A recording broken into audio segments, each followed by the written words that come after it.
지금 AI 칩 전쟁의 룰이 아예 판이 바뀌고 있습니다. 지금까지는 가장 똑똑한 두뇌 하나를 만드는 경쟁이었다면요. 이제는 그 두뇌를 포함해서 완벽한 몸 전체를 만드는 경쟁이 시작됐거든요. 오늘 이 거대한 변화의 핵심을 제대로 짚어보겠습니다. 정말 그랬죠. 지난 몇 년간 AI 경쟁은 정말 딱 하나의 질문으로 요약됐습니다. 누가 가장 강력한 두뇌, 즉 GPU를 가졌는가? 모든 게 그냥 연산 능력 딱 하나에 달려 있었던 거예요. 그리고 이 단순한 게임의 승자가 시장을 지배했죠. 그런데 이젠 질문이 완전히 달라졌어요. 단순히 똑똑하게 생각만 하는 AI가 아니라 실제로 복잡한 일을 끝까지 해낼 수 있는 AI, 바로 이런 게 필요해진 거죠.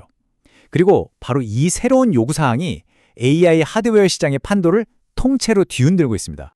자, 그럼 앞으로 어떤 변화가 올지 제대로 이해하려면 우리가 지금 막 지나온 시대를 먼저 돌아봐야겠죠? 바로 GPU가 모든 스포트라이트를 받던 그 시대 말입니다.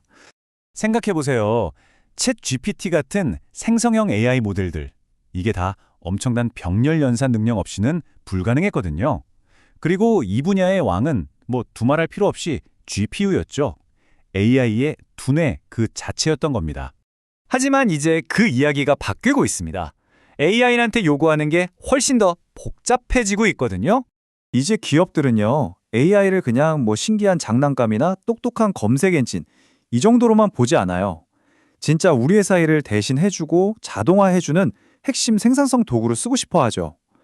이건 AI 하드웨어에 요구되는 능력 자체가 근본적으로 달라졌다는 뜻입니다. 자, 바로 이 새로운 수요를 이끌고 있는 핵심 기술이 있습니다. 바로 에이전틱 AI입니다. 이게 정말 흥미로운 지점인데요.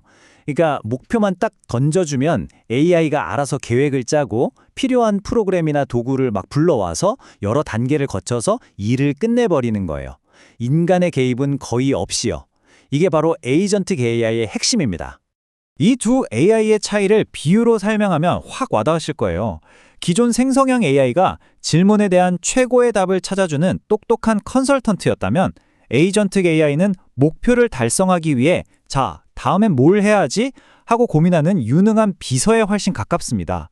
예를 들어서 서울 출장 계획 좀 짜줘 라고 하면 그냥 일정표 텍스트만 띡 던져주는 게 아니에요. 지금 보시는 것처럼 진짜로 항공편을 검색하고 호텔 가격을 비교하고 제 캘린더를 열어서 다른 일정이랑 겹치는지까지 확인하는 거죠. 그리고 마지막엔 이메일 초안까지 딱! 이게 바로 진짜 일을 하는 AI인 겁니다. 방금 보신 것처럼 이렇게 복잡한 일을 하려면 그냥 머리 하나 좋다고 될 일이 아니겠죠? 맞습니다. 이제는 각 부품들이 완벽하게 협력하는 시스템 전체가 주인공이 되는 시대가 온 겁니다. 이 공장 조립 라인 비유가 정말 핵심을 딱 짚어주는데요. 생각해보세요. 아무리 엔진, 그러니까 GPU가 빨라도요. 다른 부품들이 옆에서 작업을 지시하고 이게 CPU, 재료를 공급해주는 이게 메모리인데 이 속도가 느리면 어떻게 될까요? 그렇죠. 공장 전체가 멈춰서는 겁니다. 바로 이런 새로운 병목 현상이 나타나고 있다는 거죠.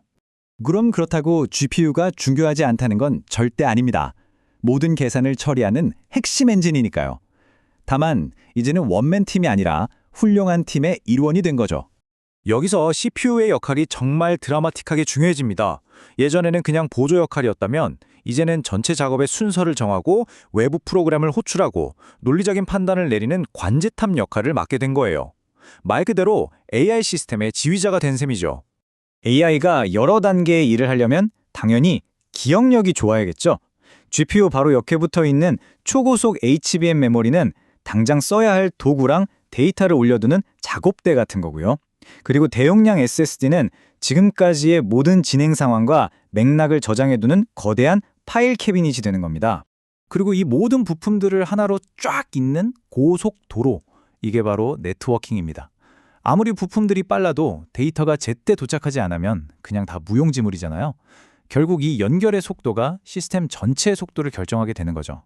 자, 그럼 이런 시스템 관점이 왜 새로운 기회를 만들고 또 새로운 도전 과제를 던져주는지 조금만 더 깊이 들어가 볼까요? 에이전틱 AI가 제대로 일을 하려면요, 계속해서 과거의 대화나 작업 내용을 기억하고 있어야 하고, 이게 메모리 문제, 다음엔 뭘 할지 판단해야 하고, 이게 CPU, 또 외부 앱이랑 데이터를 주고받아야 하잖아요? 이게 네트워킹. 바로 지금 보시는 이런 과정들.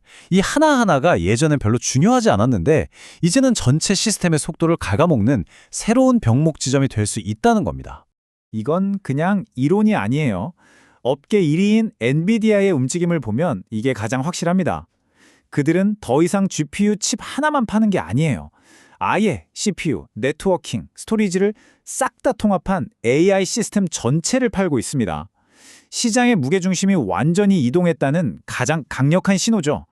이런 기술적인 변화는 당연히 돈의 흐름, 즉 투자와 시장의 흐름을 바꾸고 있습니다.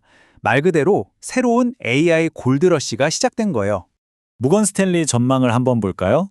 에이전틱 AI가 2030년까지 다른 것도 아니고 데이터 센터 CPU 시장에만 무려 600억 달러. 와, 우리 돈으로 약 80조 원이 넘는 추가 수요를 만들어낼 거라고 합니다.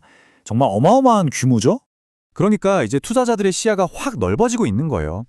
단순히 GPU 만드는 회사뿐만 아니라 지금 보시는 것처럼 CPU 회사, 메모리 반도체 회사들, 그리고 이 모든 칩들을 실제로 만들어내는 제조나 장비 기업까지. 이 광범위한 생태계 전체가 새롭게 주목받고 있는 겁니다. 바로 이 말이 핵심을 관통합니다. 시장은 더 이상 AI 모델만 구매하지 않는다. 모델이 실제로 일하게 만드는 시스템 전체를 구매하기 시작했다. 네, 이제 진짜 가치는 이 인프라 전체를 만들 수 있는 기업들에게로 옮겨가고 있는 겁니다. AI가 단순히 생각하는 단계를 넘어서 이제 우리를 위해 행동하는 단계로 진입하고 있잖아요. 그렇다면 어쩌면 가장 큰 기회는 가장 똑똑한 두뇌, 그 자체가 아니라 그 두뇌가 마음껏 뛰어놀 수 있도록 나머지 몸 전체를 가장 완벽하게 만들어내는 곳에 있을지도 모릅니다. 이제 경쟁의 무대는 바로 거기가 될 테니까요.